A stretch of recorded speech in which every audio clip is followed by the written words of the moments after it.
But basically, it was like a $10 an hour job. I had to wear a fucking tie to work. Like, I had to dress up. It was a dispatch job, so I had to actually like know all the areas and shit. It was a pain in the dick, and I only got paid $10 an hour for it. And I was like, this is kind of bullshit. So I went in and I found another job, and I gave my 2 week notice to the boss, and he was like, you can just leave now. And I was like, what? And he was like, yeah, you can just leave now. So I didn't get to finish my 2 weeks there because the dude just basically let me go basically when I gave my 2 week notice. Jeez. I was fucking pissed. Yeah, because I mean that's because I missed out on 2 fucking weeks of work. Yeah, but he was totally in the right to do that. Like, it was totally legal. Yeah, it was totally legal for him to do that. But when we were kids, I'm sure you were taught the same thing. Like, when you leave a job, A, you don't leave on bad terms. B, you just you give 2 weeks notice. Like, you can you're supposed to give some type of notice, but if you want to be professional, you give them 2 weeks. Right. Mm-hmm. But yeah, there's been a few rare times when I didn't give 2 weeks notice, but most of the time I did. Yeah, it's fucking ridiculous. I did walk out on a job as a gas attendant. So there was nobody running a gas station somewhere? No, there was. I was just fucking fed up with shit because, like, basically there'd be other people there, like, they'd be having fun. Like, this one dude had this chick come over all the time, and they'd be like making out on a stool while I'm handling all the customers, which on one hand is cool because I'm getting all the tips, but on the other hand, like, I'm the one busting my ass, so it sucks, and I'm smelling like gas and shit. Yeah. So, like, I came in, and I don't even remember how long I worked, but like someone was supposed to come in after me and relieve me, and I think I was just like, fuck this, and I like took off my jacket and like just walked home, and I was like, screw this, I'm done with this. This is bullshit. Kind of, yeah. Kind of took my ball and went home. So I was like, I don't need this shit. Yeah, I mean, I don't know if I ever told you, man. I actually walked off a job. I think my second day on the job. Nice. It was my first job ever. I was hired as a dishwasher. I do remember this. Yeah. That asshole chef or whatever. Yeah. And from what I remember, it was kind of a sweet gig. It was like, I think at the time, it was like $7 an hour, something like that. Part-time gig. All I had to do, run dishes through a power washer and whatnot, fucking stack them back up where they needed to go. That was it. Nobody told me I needed to stack up everything, in a certain order. So my second day, I'm there, I power wash everything, just, getting everything out. Start stacking everything. I get this big fucking angry fat motherfucker, bawling chef with like 3 teeth in his mouth. Captain Anal. Yep. Comes up to me, starts screaming, "What the fuck is going on? No, you put these here. You arrange these pans by size." I'm like, he was like not LaFour's. What's his name there? Spenning. Yeah, kind of. You put the podium here and you stomp the rug like this. You speak English? Yeah, like not really. Like, it was kind of like a combination of yelling and just like talking down to me as if I was a child, and I'm just like, dude, you know what? I don't have fucking time for your bullshit. So I just said, I looked at the other dishwashers. I said, you know what, guys, I'm done. And I just walked out the fucking door. That's awesome. So I had to call up, the head boss, because I was owed money for those 2 days. Which was like, I think $50 or something like that. Mm-hmm. So and the guy was an awesome guy. Like, my family and him, we kind of go back because he was always running for local politicians. He was always a good guy. He said, okay, can you come to the restaurant on this day? I'll give you your pay, and we'll call it a day on this. Yeah, so yeah, totally cool. So I stopped by. He's in his office watching a baseball game on TV, and I knock on his door and said, hey, what was his name? Ken, I think. I said, hey, Ken, how you doing, man? He's like, come on in here, sit down for a sec. I was like, oh shit, am I gonna get yelled at? I was like, well, what does it matter? I don't even fucking work for him anymore. But he's like, can you just tell me what happened? What made you, walk off the job? And I said, this is why. I didn't like the attitude I was given. This guy, just talking down to me. I don't, I'm one of those guys. I don't care if you're a fucking, a king or, just, somebody lowly on the fucking totem pole. You never ever fucking talk down to somebody like that. Mm-hmm. And if somebody does, you know what? You don't. It's not like somebody's putting a gun to your head saying you have to take this bullshit. Right. So I basically told him, I said, look, that's why, why I walked off. And was he cool with that? He was like, he kind of shook his head like he understood. He's like, all right, I really wish things kind of worked out a little better, but obviously you've made up your mind on this. I said, yeah. So he goes, all right, he's like, I just wanted to find out like what the reason was, for somebody to walk off like that. I was like, no, I apologize. I walked off and I didn't come talk to you first, but but you were just not going to put up with it. I said I did not want to fucking take that bullshit. Yeah, fuck that. So, he hands me the envelope with my pay, and he's like, don't worry about going to a bank cashing it. I'll just give you this cash under the table since you were only here for 2 days. So, thanks, again, thanks for coming in. I said, thanks for giving me the shot. And that was it. Long, boring story.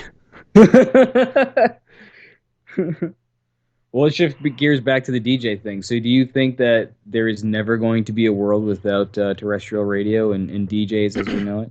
I think here's the thing. Terrestrial radio has kind of shot themselves in the foot a couple of times. Number one, doing that fucking HD radio bullshit. It's like, oh, okay, well, now I can listen to the same bullshit in high definition now, which is awesome. Mm-hmm. But the one thing that they're doing, the one thing that they at least have in their favor is that they're free. Yeah. They're free. You don't have to buy any equipment. Because, you buy a car, you get a fucking radio in it. Right. But that's the thing that's kind of catching up with them now is that, anybody that's got like an iPhone or, an Android or whatever have you, like any type of smartphone, they can easily get internet radio on those things, and that's free as well. Right.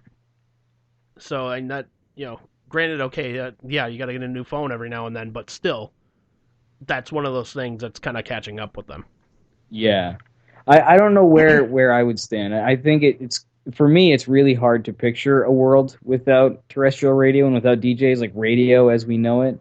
But at the same time, I do see an awful lot of popularity with, people listening to like MP3s and shit like that, or internet radio, or, YouTube or something. And it seems like something that not a lot of people or not as many people are tuning in. Like, it's slowly fading out. So they're going to have to do something. Sort of like, I hate to compare to wrestling again, but like the WWF did with the Attitude Era, in order to swing the ball, the game back in their court, basically, they had to do something extreme, and they did. So radio is going to have to kind of do something similar to that, where they, do something awesome to bring the listeners back.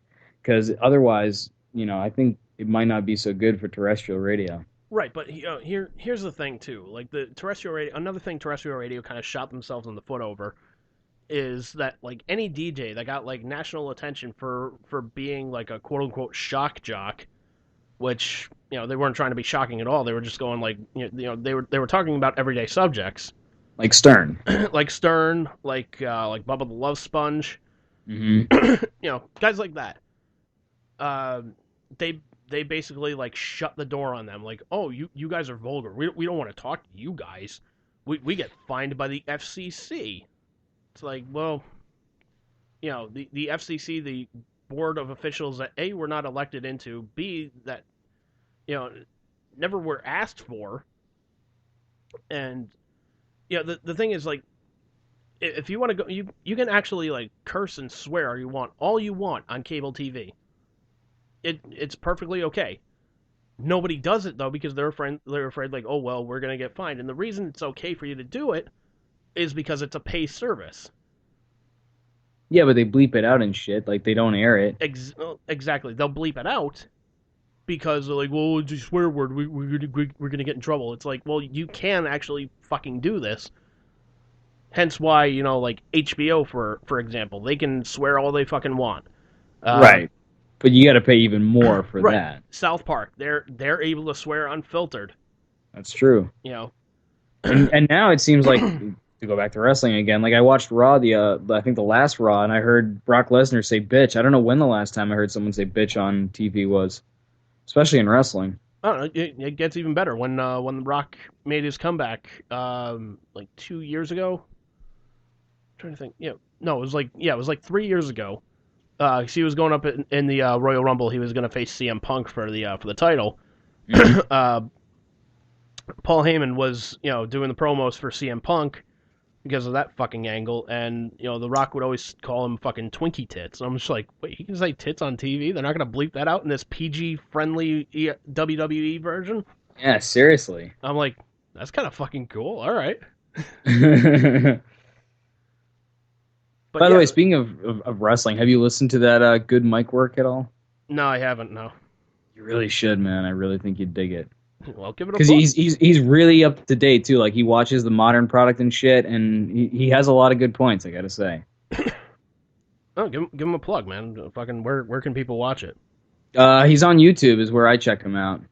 Just look up Good Mic Work commentaries, and if you're a wrestling fan, you should be listening to him because he used to actually. I don't know much about him. He's kind of elusive. He doesn't really release a lot of personal info, and I respect that. But from what I've gathered from listening to him, he used to actually run a behind-the-scenes hotline. Like, remember you'd get a magazine and you'd see like the big fucking call this number and get inside info and shit like that, and it was a 900 number. Yeah. Well, I never did that, but he did, and he actually, I guess, at one point had one of his own where he had his own like inside info and shit.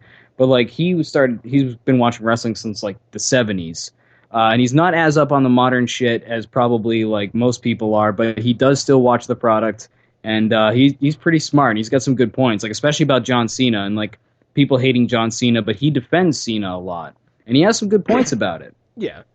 The only thing I really have, well, there's two things I really have against John Cena. That's it. Which is, he has like the same fucking like 5-move set, which gets fucking boring as hell. And the second one is like, his character is just tired. And see that's the thing. I think Good Mic Work would agree with you on the second part, but not the first, because his point is John Cena has had good matches, and he's had good matches as recently as the match with Rusev, I think it was, or Cesaro or somebody on Raw. There was Cesaro on Raw, which was a great match. There was his first match against Kevin Owens, which was fucking awesome. So, right. So, I mean, he says, like, Cena is capable of having great matches, but he does agree that the character is tired. But his point to that is you have to think like the WWE. This is the PG era. That's kind of his flagship guy, because that's the guy they can rely on. He's not going to go anywhere in all likelihood. He's bringing in the bucks because kids are watching him and buying the T-shirts and shit. So he's really not going to become a heel, because otherwise there goes all that merchandise money. So unfortunately, as long as John Cena is breathing, he's probably going to be in the WWE, and he's probably going to be a heel. And his point is you just have to accept the fact that at least for now, he's away from the title. He's maybe the U.S. title, yeah, and maybe that's weird, but at least it's not the fucking world title. No, you see, I gave the same information to a couple girls. I gave them a pill, and I said, no, you're just gonna have to take it. See how creepy that sounds? Like, you just have to accept it. It's true. It is creepy. Well, it's creepy when you put it like that. Jesus. I don't think I put it anywhere near like that. Like, you just have to take this pill called John Cena. Deal with the Cena Conrana. If you take the blue pill, Cena stays the hero. If you take the red pill, who am I kidding? Either way, you're gonna get raped. But, like, that's the thing. Like, I never said John Cena cannot have good matches. He can. He absolutely can. But my thing is just, like, he uses the same fucking... Even like Ziggler took a dig at him like a couple of years ago at a fucking at Comic-Con, I think. Somebody's asking him like, would you rather be a heel or a babyface? And he gave the explanation of like, and I'm paraphrasing here, but he's like, that's the thing. You never know what you're gonna do in this business. You have fun doing both of them, but if the people cheer for you, you're a babyface. If they boo you, you get in the ring and you take John Cena's 5 moves of death. And you hear the crowd just going, oh. And the camera kind of pans to the right, and you just see Mick Foley give that face like, oh, shit, he's going to get in trouble. And you wonder why Ziggler hasn't had a push. Well, that's the thing. He's had so few pushes. It's like when he has been pushed, he's knocked it out of the fucking park. Yeah.